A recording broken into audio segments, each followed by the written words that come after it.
And I think we are live. Addy, welcome to the show, man. How you doing?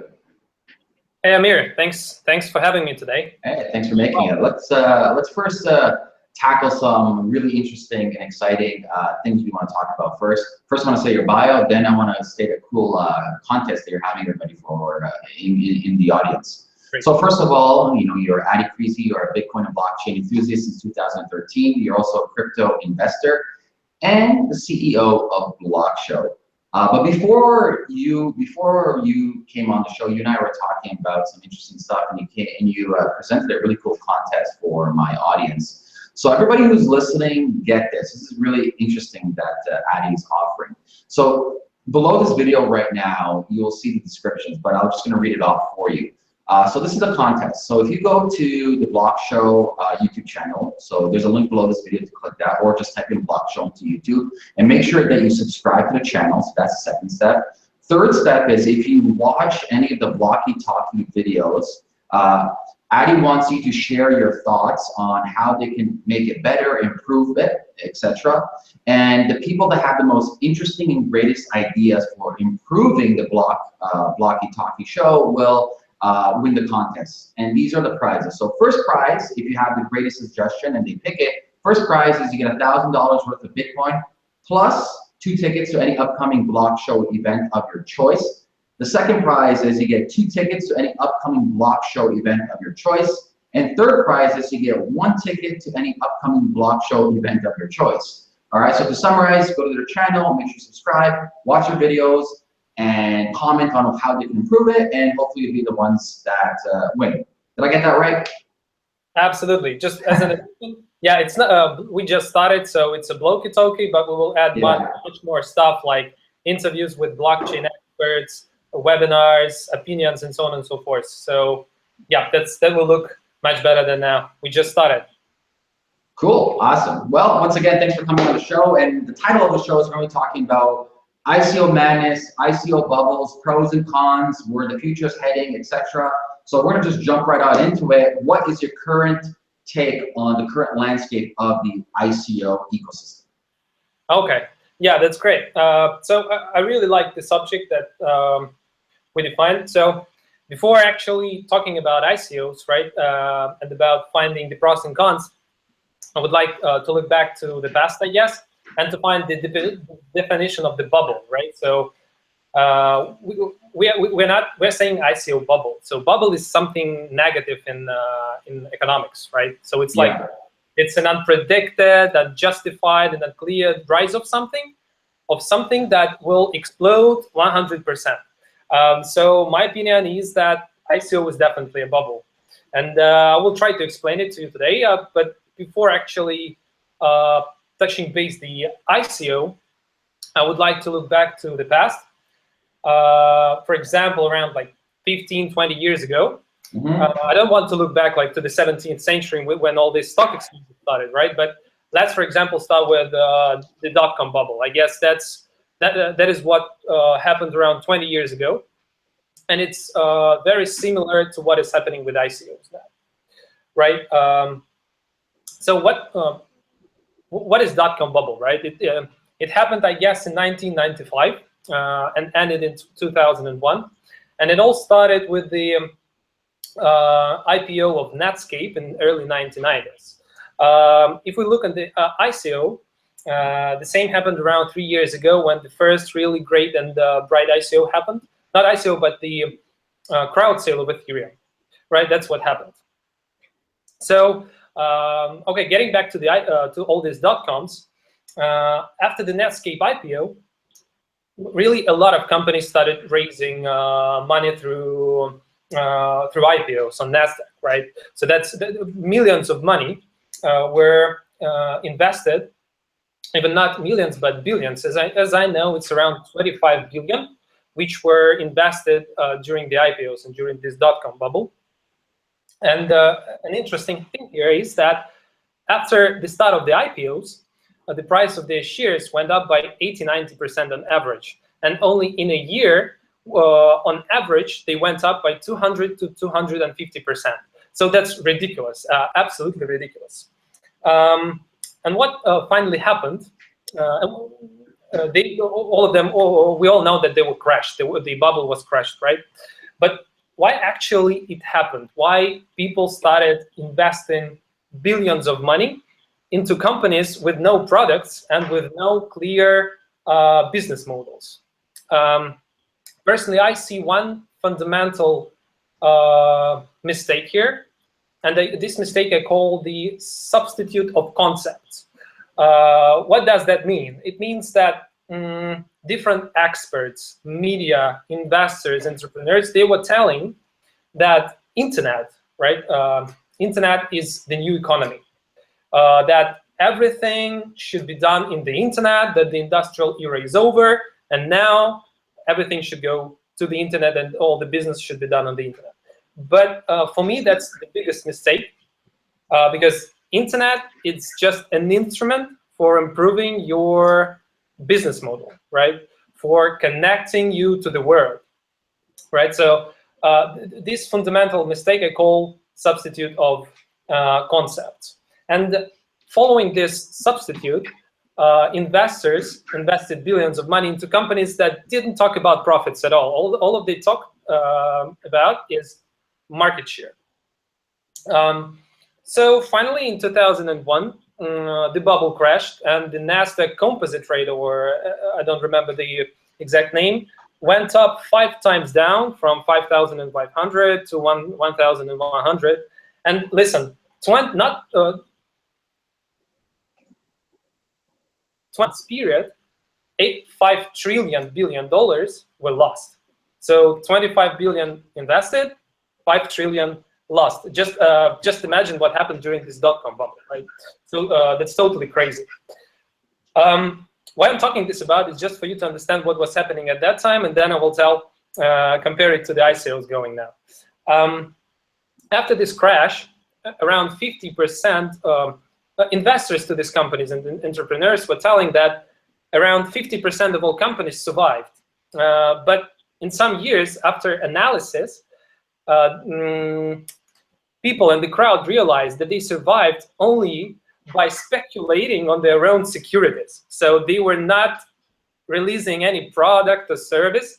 They were speculating on their own shares, on their own securities, and spending millions of money on marketing. So they didn't even have a plan to deploy something, right? So that is what was happening because of all this hysteria, as I say. And if we get back to nowadays, right, from the past to the current ICOs, as I've said, around 3 years ago, or 3 years and a half, we had the Ethereum crowd sale with $15 million raised, right? Then around a year ago, we had the DAO project, which raised 150 million. Okay, that's not like a total ICO, because like the funds had to be in control of the investors because they could vote, right? But anyway, that was the start of this hysteria, this ICO hysteria, or ICO bubble madness, as you called it in your today's video, right?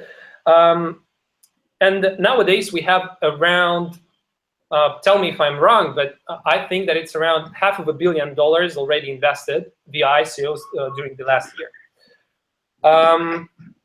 And the fundamental mistake of this bubble, the fundamental thing, is the same. It's substitute of concepts. So the main problem is that many experts that I know personally in the community, during the talks in different blogs and in different media, they say that ICOs and blockchain is the new economy, right? That it's a whole new economy.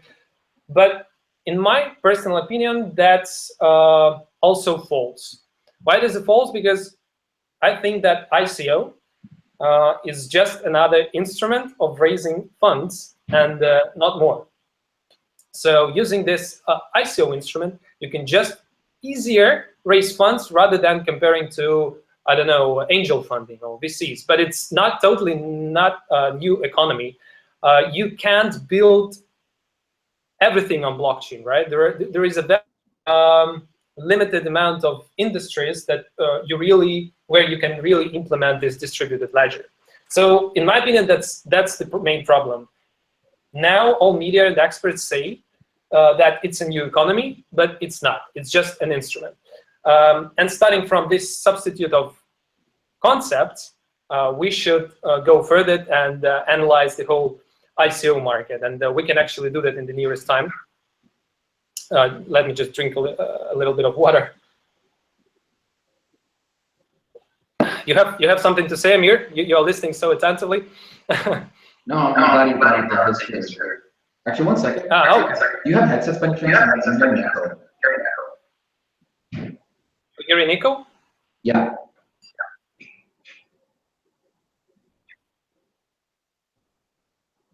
It's okay. Now. Yeah, now it's better. Awesome.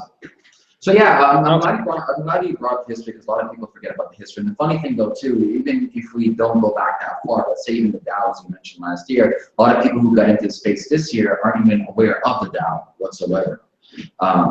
So basically what I want to get into is, like, I'm glad you were talking about the past. Let's talk about right now what we think are some of the issues that we don't have to name names, but what are some of the issues that you see some projects doing in the ICO space that you don't personally like? Okay, so the main problem with the current projects that are raising money, I was just before this call, I decided to take a look at, like, to Google different ICOs happening now. I did that around 2 weeks ago, and I'm doing that. I did that like a few minutes ago, and I realized that nothing changed. So most of these projects, they have only white paper, and some of them have something more. So maybe they also attended some conferences, they're doing some pilots somewhere, or but none of them, almost none of them, don't have any business model. So they don't know how they want to earn money, right? So they only say that, okay, this is a new project, this is a great idea, no one did that before, and we are the new, like, players of the crypto economy. But firstly, I don't believe in crypto economy. Secondly, they don't show the business model. They don't show me how. I can't evaluate the token price without knowing the business model, right? It's almost impossible. And without having instruments to evaluate the token price, I can't invest. I can't support the project. I remember only 2 projects in the past. I guess it was 2016. They were stating some business models. That was Economy and Singular DTV, I guess. So they were raising, like, Economy something around 10 million, maybe, and Singular DTV something around 6 or 7. Economy is like, and all of them are really good projects. So Economy, it's like a crypto index, right? So you can put your investments there and put your fund management there. And Singular DTV is like, it's something documentary and TV series with the management of your digital. Actually, I don't remember for sure, but it's about documentary and TV series. So well, they actually changed. They want to. I think they now want to do more royalty rights. Yeah. So they were really stating some business model, and that was great. I personally didn't invest at that time, but I took a look back at them after the ICO was over, and they're really moving forward. And actually, Singular DTV is backed by consensus, right? So these are good projects. But for example, if we take a look at the current projects that are raising more than $100 million, for example, Banker, which actually was the participant of Blockshow, like a startup. But anyway, I don't believe in startups that don't do market caps. So they raise hundreds of millions at one time. I don't believe in such tactics, because I'm like, let's call it old school. I believe that you have to have multiple rounds to have pressure on the founder's shoulders. If you raise for a single idea $150 million, that can make you crazy. And I guess that will. And in a year or maybe a year and a half, we will see 90% of this project not delivering anything, because that's the market, right? These are startups. From 1,000 startups, only 10 show real profits. So I guess in a year and a half, we will see a real crash, because It will start with one project not showing something according to the product roadmap, and you really should focus the news, because after that, all investors will start cashing out. The price of crypto, gold, Bitcoin, and Ether will also drop out, because people will follow the panic. So you should really watch out that. And the main problem now is that no one shows real products and the real business model. So that's what's your take on this, though? For example, all the ICOs, majority of them are doing on ERC20 tokens on Ethereum. Yeah. Well, let's say Ethereum crashes. Let's say, I don't know, let's say, for example, Bancor, they raised more than 150 million on untested code. I don't know how good the code is. I haven't looked into it. No idea. Right. So let's say Ether crashes tomorrow. Then what happens with all this? They all get burnt. Yeah, sure. And that's a big problem. So yeah, around more than 50% are raised on Ethereum. I guess around 25% on Bitcoin, blockchain, BitShares, and Waves maybe. And around 25 on private build blockchains. So yes, that's also a problem. That's like a problem of all this mining stuff, right? So that more than 50% is owned by Chinese stuff. The same here. Almost all of the ICOs depends on the Ether and on their politics, or how's that data to say. So yeah, that's a problem. But that will change, right? With more projects will come. Not only blockchain-based projects will come, and the percentage of Ether will go down. But the main problem right now, if we're talking about nowadays, is of course all this no product and no business model stuff. And there is no due diligence, right? So we see a lot of companies helping to do ICOs. ICO helping to create an escrow, to do legal stuff, to do marketing, and so on and so forth. But no due diligence, no analytics. And I guess in 1-2 years, when the bubble crashes, we will see a lot of companies going into analytics of ICOs and doing all that stuff, right? So that's what actually will happen. And the most important thing here, after the crash, everybody. So what is the fundamental as well of this hysteria, right? It's unregulated stuff. So ICO is not regulated. And I believe that regulation will only make ICOs better. I mean, what I mean is that it will make investors safer, right? The actual issue of tokens, it's the initial thing that should be regulated, right? Will be regulated. And the funny thing here is that issuing tokens is just computer science, but regulators will state it as a financial instrument, and that's really cool. That's something that's like a new era, right? So, but anyway, that's what the regulators and the governments will invest money to and time to. They will actually regulate developers. So developers, who are the groundbreakers now, they develop all of the projects. They are usually the founders. They're not businessmen, right? They will be regulated because they will be issuing tokens, and they will need to be regulated. Like, and all of the. What's your take on something like Naval's doing with CoinList? So CoinList is just the crypto version of AngelList. I didn't hear about that. CoinList. Yeah. So if you know AngelList.co, Naval, he started that, the angel funding, angel pools. So they have CoinList now, where only accredited investors, if they have crypto or fiat, they can invest into it. So going in the future, do you see the issue with, like, regulation? It's a double-edged sword. There are good things and there's a lot of bad things with regulations. But do you want everyone to have access to the crowd sale, or do you want specific people to have access? What do you see as good, say, foundational principles for launching an ICO for the future? So I don't believe that it's really. So I don't believe in this accredited investor stuff, right? So I think that we should regulate the companies and the founders that actually offer something, right? So that's where the regulation should be.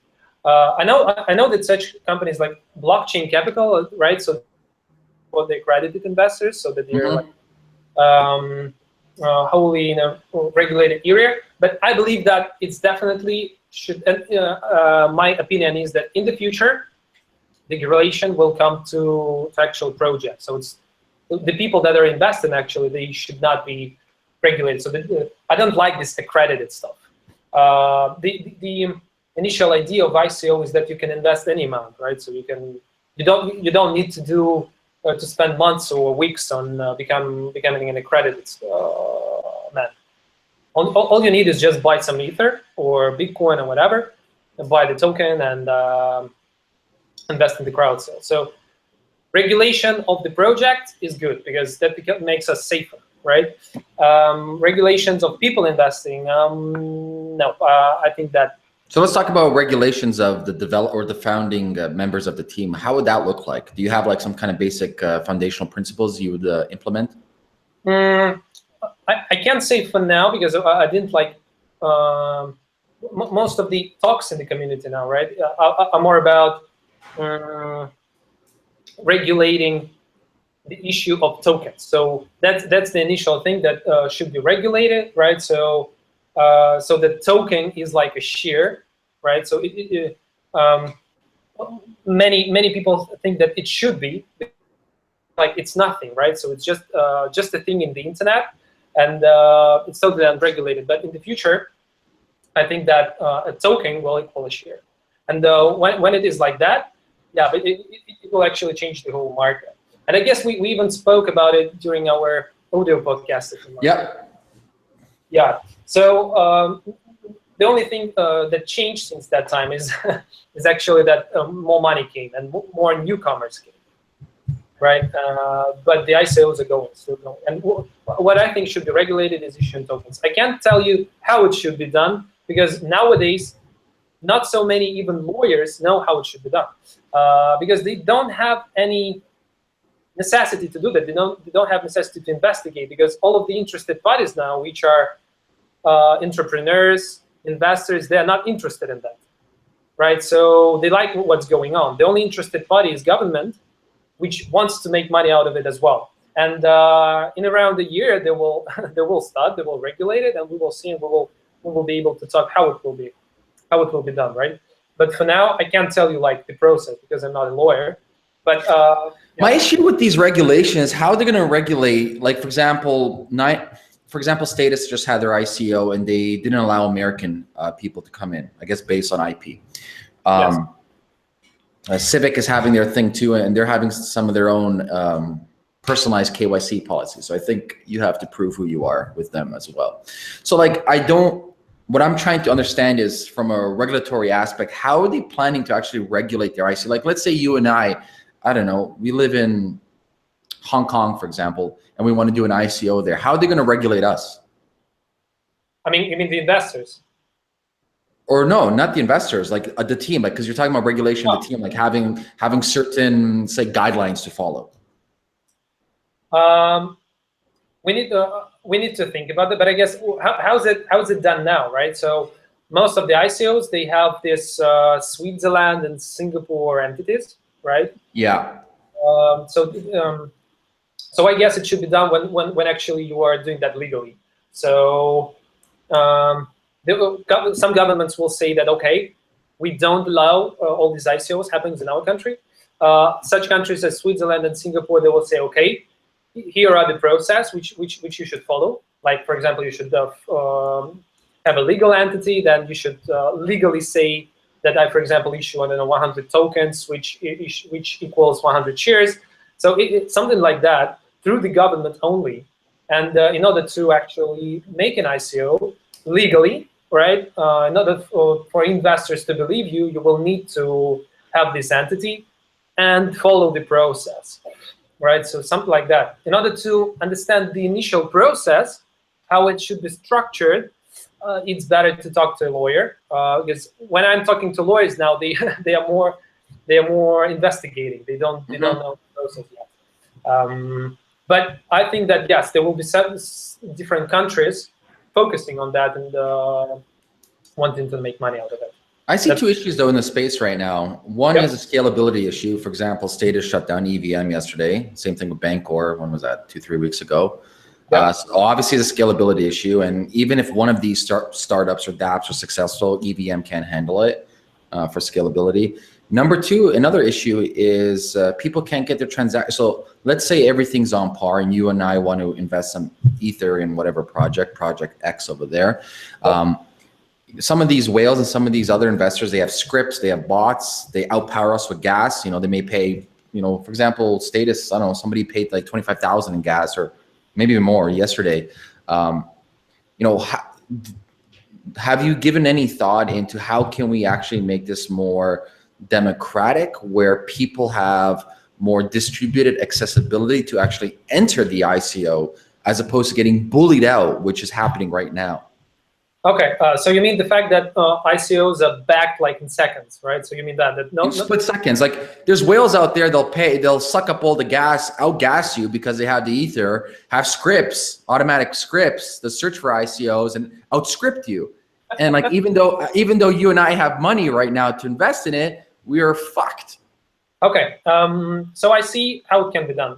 It can be done. In my opinion, it's can be done very easy. For example, you can do an ICO, but issue tokens month by month, right? For example, firstly, that's good for your community, because you will have a bigger community. You will offer tokens to a large amount of people, and that's actually democracy, which you were talking about right now, right? It's doing that step by step, and it's totally focused on having more people involved. When you're closing your ICO without a cap in seconds, that's just about money. So in order to make it democratic, I think you should do it step by step. And as I know, some of the projects will start doing that.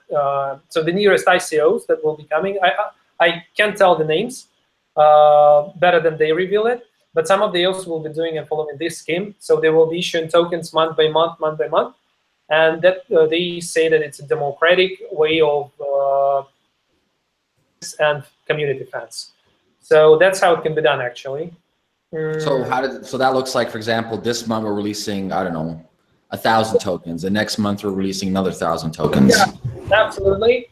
So yeah, people believe that it will actually make the ICO more accessible, as you said, right? Accessible for different people, not only for early adopters that heard from the ICO creators that they are doing that on these days, but for actually the whole crypto society, let's call it this. So what's your take on liquidity? For example, are you in the camp, or do you agree that one should have access to their tokens right away, and then maybe people dump them? Or do you believe something kind of like an IPO, where you and I buy a stock and the stock is locked for at least a year before we can touch it or move it? Oh, for sure. That should be done like the second variant, for sure. The first variant is just, it's all about now. And it happens only because almost all of the investors coming now are newcomers, right? So they don't care about projects. They don't care about, so all they see is cryptocurrencies and tokens at coin market cap. That's all they care about. They even maybe don't know that Ripple is not just a currency. There is a whole company behind, right?